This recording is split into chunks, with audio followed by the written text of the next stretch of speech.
J'appuie sur le carré. Salut à tous, c'est Mdal pour une petite présentation, toujours sur le thème des couteaux suisses. Donc ça c'est des couteaux qui ont la particularité de tous avoir une scie à bois et je vais faire un petit test d'efficacité des scies à bois. Alors nous avons deux Victorinox en 111 mm, un Victorinox en 88 mm, un Wenger en 130 mm et un Wenger en 80 mm. Sachant qu'a priori les scies n'ont pas toutes le même angle et n'ont pas toutes le même nombre de dents. Si on prend donc là le Wenger Arranger qui a une scie relativement large, beaucoup plus large que ce qui a été repris par Victorinox sur les Rangers. Voilà, l'angle n'est pas du tout le même, hein. Je veux dire, c'est flagrant. Sur le Victorinox Military, la scie remonte carrément. Sur le Wenger, elle a tendance à descendre par rapport à la courbe du manche. Elle fait une courbe avec le manche, là elle fait un angle. Donc on va voir, sachant que la scie Wenger fait environ 1 cm de plus que la Victorinox, donc forcément au niveau de la longueur utile, on sera forcément gagnant.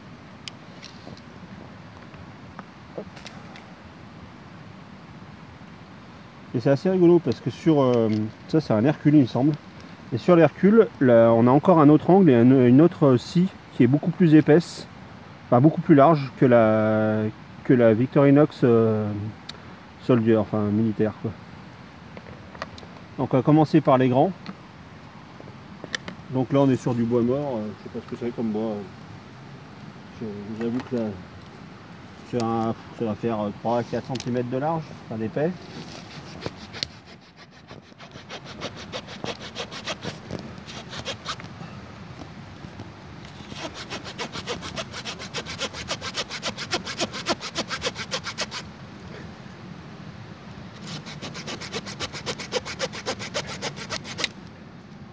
Donc voilà, la Wenger est assez efficace. Alors bon, il a plu hein, comme partout en France, donc le bois est pas super sec non plus. Je les ai essayés sur du bois vert, clairement, faut pas. Ça n'est pas du tout des scies qui sont faites pour le bois vert. Donc là, la Victorinox Soldier.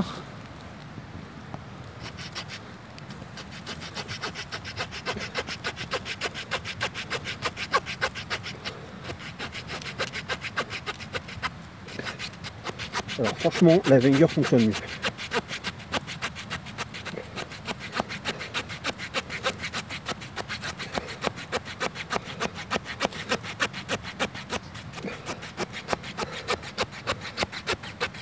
Putain.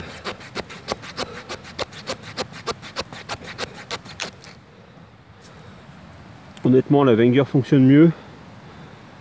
Elle chasse mieux la sciure. Celle-là, ouais, je suis un peu surpris.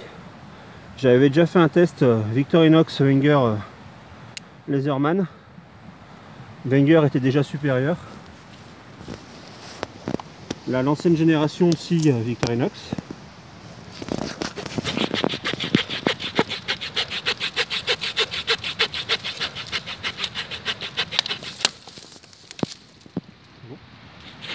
Alors, l'ancienne génération est meilleure que la nouvelle, mais moins efficace que la Wenger.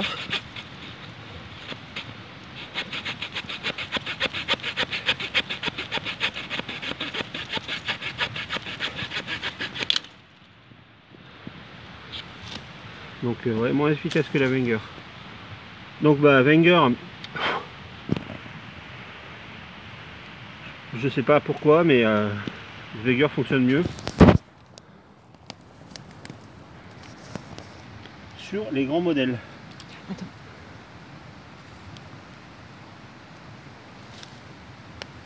Maintenant sur les petits modèles, là c'est vraiment le modèle l'équivalent du randonneur chez Victorinox de Wenger, hein. Il y a une scie, une lame et l'outil double utilité. Alors la scie par contre elle n'est pas super top à ouvrir. Par rapport au Victorinox c'est beaucoup plus facile. Par contre là le Victorinox gagne en longueur, 1 cm de plus et il y a plus de dents, les dents sont plus resserrées sur le Victorinox que sur le Wenger. Bon, on va pas partir sur le même tronçon de bois parce que ça servirait pas à grand chose de taper limite plus large que la scie. On va partir sur du 2 cm. Donc la Victorinox. Bon, alors ça c'est mes premiers souvenirs de coupe de bois au couteau suisse en Victorinox quand j'étais môme. Donc la Victorinox fonctionne bien sur le petit modèle. Mieux que sur les grands, ce qui est assez rigolo. Et maintenant la Wenger, donc la Wenger plus petite.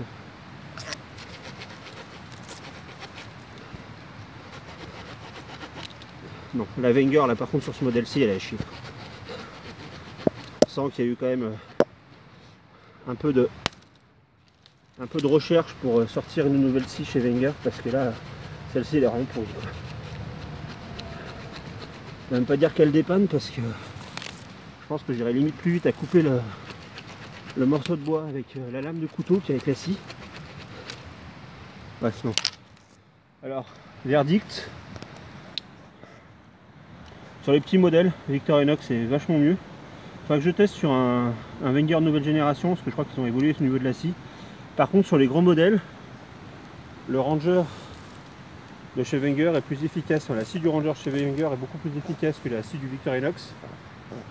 Après, j'ai aussi un Ranger de chez Victorinox et je me proposerai de faire une vidéo test des deux scies du Wenger et Victorinox sur la même taille. Donc ça c'est ce que j'avais pris juste pour faire les tests, dans ce petit écrin de plastique. Et ça c'est le couteau que j'ai dans la poche pour cette rando. Donc c'est un Hunter qui m'a été offert par un ami que je remercie, qui très très bien m'a servi la scie du coup sur du bois vert, hein, comme on peut le voir. Il y a encore du bois vert, parce que bon, on est passé par des endroits où il nous a fallu couper une branche pour continuer à progresser pour se faire un bâton de toute façon. Et bon, la scie sur le bois vert elle est pas top, mais par contre elle nous a quand même bien dépanné pour quand on avait besoin. Donc merci Victorinox pour encore un dépannage. Voilà. Allez, à plus.